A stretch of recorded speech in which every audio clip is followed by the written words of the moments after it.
Hello everyone, myself Dr. Bharat Singh Meena. Today discuss about coordination compounds. Previous lecture में हमने coordination compounds के नामकरण के नियम्स के बारे में डिस्कस किया था। आज उन्हीं नियम्स के बिहाफ पर किस प्रकार से हम उपसंयोजक यौगिकों के सूत्र लिखते हैं, writing formula of coordination compounds, उसके बारे में डिस्कस करेंगे। तो आइए, सबसे पहले जो फॉर्मूलाज लिखने के लिए हमें किन किन बातों का ध्यान रखना चाहिए, उनमें सबसे पहले जो नियम है वो ये है कि संकुल यौगिकों के नाम में कैटाइन एंड एनाइन की संख्या लिखी हुई नहीं रहती। एक तो ये महत्वपूर्ण है कि दोनों के, चाहे धनायन हो या ऋणायन हो, दोनों की ही संख्या कॉम्प्लेक्सेज के अंदर नहीं लिखी रहती है। अतः पहले संकुल आयन पर विद्यमान आवेश का कैलकुलेशन कर लिया जाता है। जो कॉम्प्लेक्स है उस पर जो चार्ज है उसका हम कैलकुलेशन कर लेंगे। देन सेंट्रल मेटल आयन की ऑक्सीडेशन स्टेट लिखी रहती है और डिफरेंट लिगेंड्स की वैलेंसीज के बिहाफ पर हम संकुल आयन पर स्थित आवेश का कैलकुलेशन कर सकते हैं। नंबर एक तो ये है, इसका हमें ध्यान रखना चाहिए। सेकंड है, पहले कैटाइन का फॉर्मूला लिखते हैं, देन एनाइन का। इसका भी ध्यान होना चाहिए कि सबसे पहले हमें धनायन और उसके बाद ऋणायन।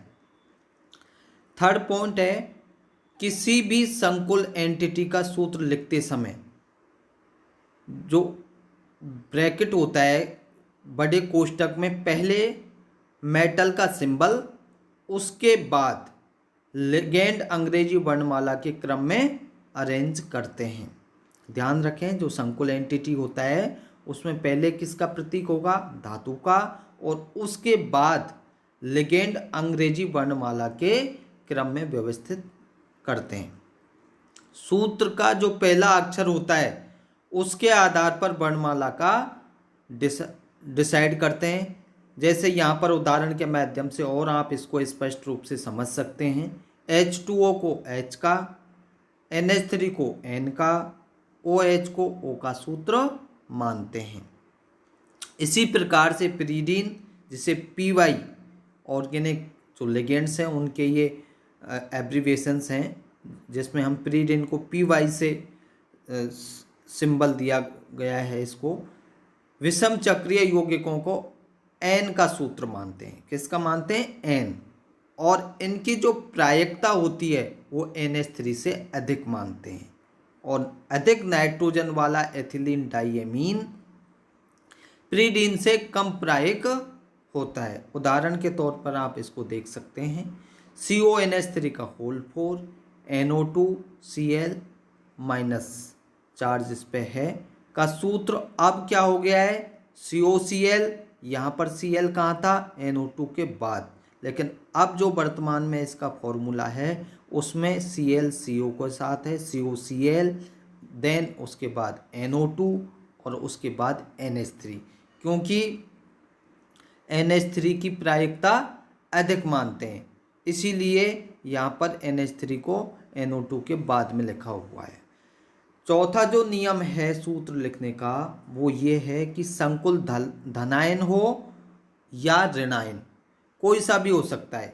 यदि संकुल धनायन हो तो उस पर स्थित आवेश को उदासीन करने के लिए जितने ऋणावेश की आवश्यकता है उसी के अकॉर्डिंग ऋणायनों की संख्या वैलेंस की जाती है।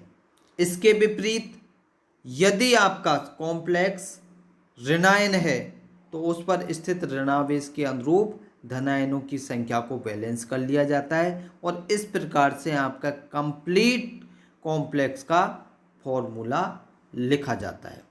अब हम उदाहरण के माध्यम से किस प्रकार से हम कॉम्प्लेक्सेज के फॉर्मूला लिखते हैं उनको समझते हैं। पहला उदाहरण है, पोटेशियम हेक्सासाइनाइडो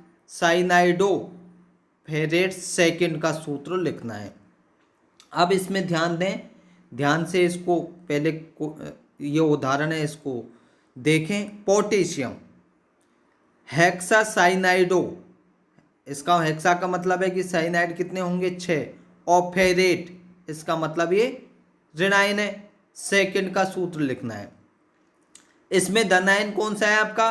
पोटेशियम के प्लस।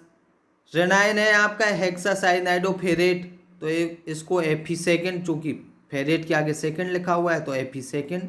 Cn का 6 और x माइनस से मतलब इसकी वैलेंसी हमें ज्ञात करनी है। सब दूसरा क्या देखना है इसमें, इस ऋणायन में आयरन की ऑक्सीकरण अवस्था कितनी है? 2। साइनाइड की ऑक्सीकरण अवस्था हम जानते ही हैं कितनी होती है? -1।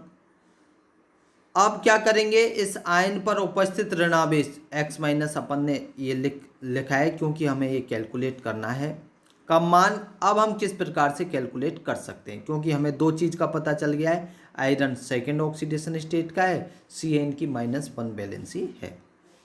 तो x बराबर, चूंकि हमें x ज्ञात करना है, x बराबर 1 + 2। 1 क्या है? Fe की संख्या 1 है, और इसकी ऑक्सीडेशन स्टेट कितनी है? +2 प्लस 6 क्या है? साइनाइड, और साइनाइड की वैलेंसी कितनी है? -1। तो यहाँ पर हो जाएगा -1।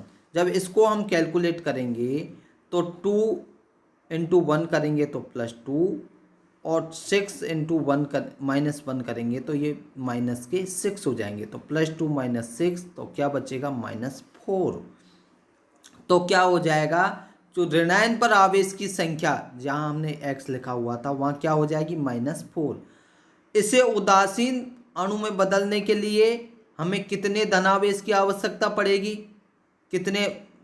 -4 है ऋणावेश, तो कितने धनावेश की आवश्यकता पड़ेगी? 4 धनावेश की। इसलिए अब हम जानते हैं कि पोटेशियम की जो ऑक्सीकरण अवस्था है वो है +1।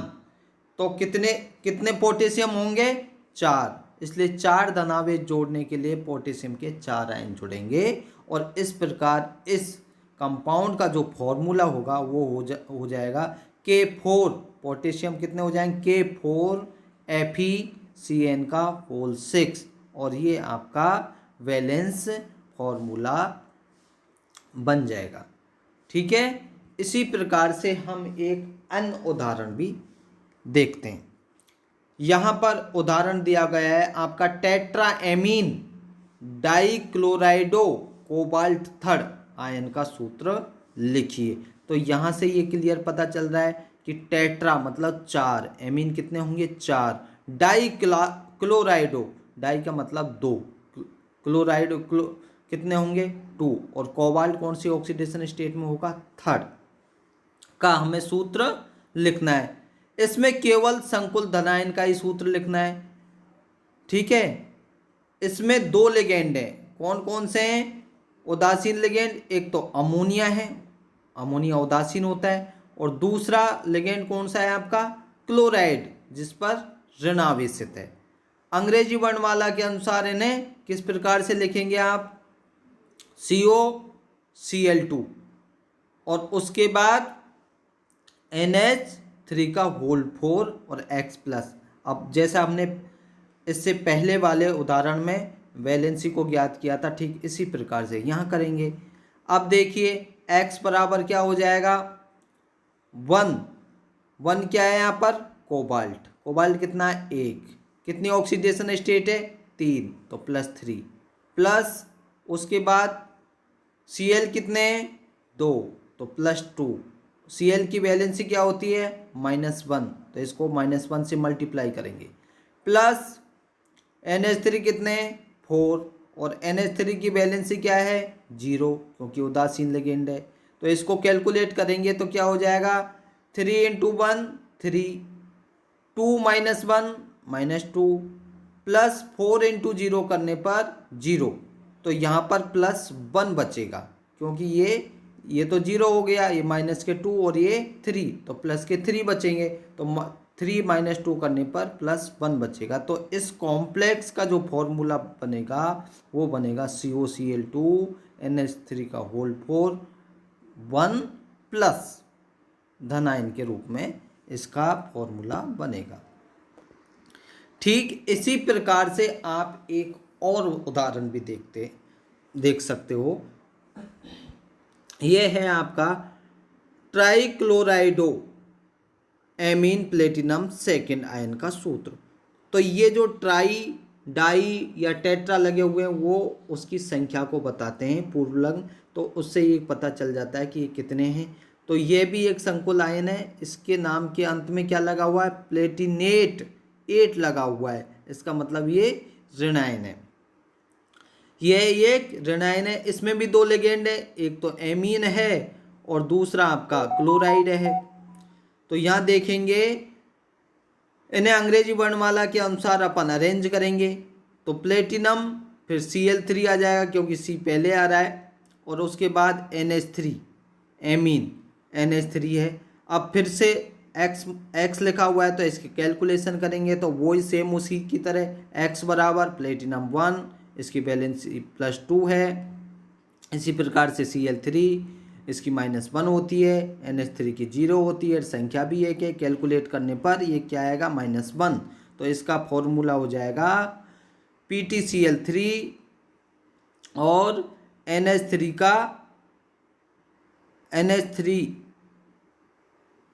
और इसके पर माइनस चार्ज आ जाएगा। इस प्रकार से हम इसका फॉर्मूला लिखेंगे।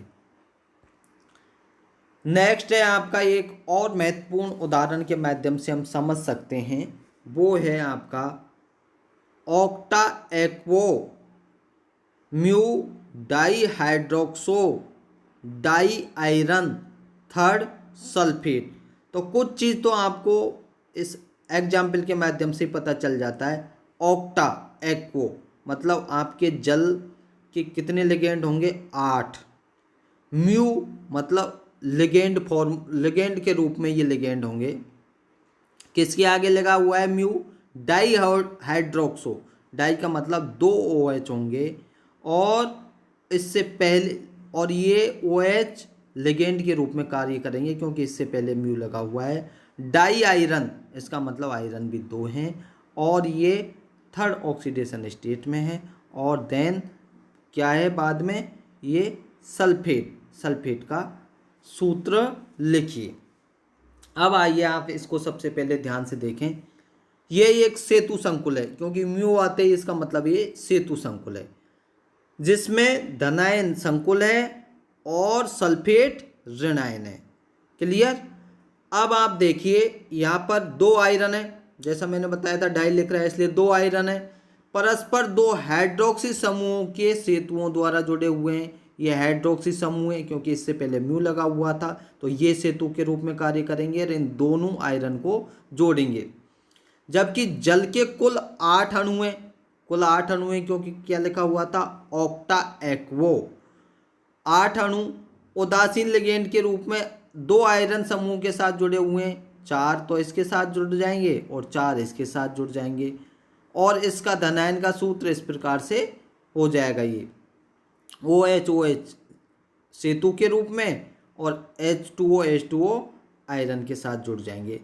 अब आप देखें इस आयन में 2 आयरन परमाणु +3 ऑक्सीकरण अवस्था वाले हैं, 8 उदासीन लिगेंड हैं जल के, और 2 -1 ऑक्सीकरण अवस्था वाले क्या हैं, हाइड्रोक्साइड आयन भी हैं। अतः इसका जब आप आवेश कैलकुलेशन करेंगे तो किस प्रकार से करेंगे, X बराबर क्या करोगे, सबसे पहले आयरन मेटल लोगे, तो 2 + 3 प्लस उसके बाद आपके जल वाला उदासीन लिगेंड ले लिया 8, और H2O की 0 वैलेंसी है, प्लस 2 क्या है यहाँ पे OH, और ये है आपकी -1 वाला वैलेंसी वाला। जब इसको कैलकुलेट करेंगे तो इसका फॉर्मूला हो जाएगा प्लस, कैलकुलेशन होगा आवेश का +4, और इस +4 आवेश को बैलेंस करने के लिए हमें कितने सल्फेट जोड़ने पड़ेंगे, 2 सल्फेट जोड़ने पड़ेंगे, क्योंकि एक सल्फेट पे कितना आवेश होता है, -2 आवेश होता है।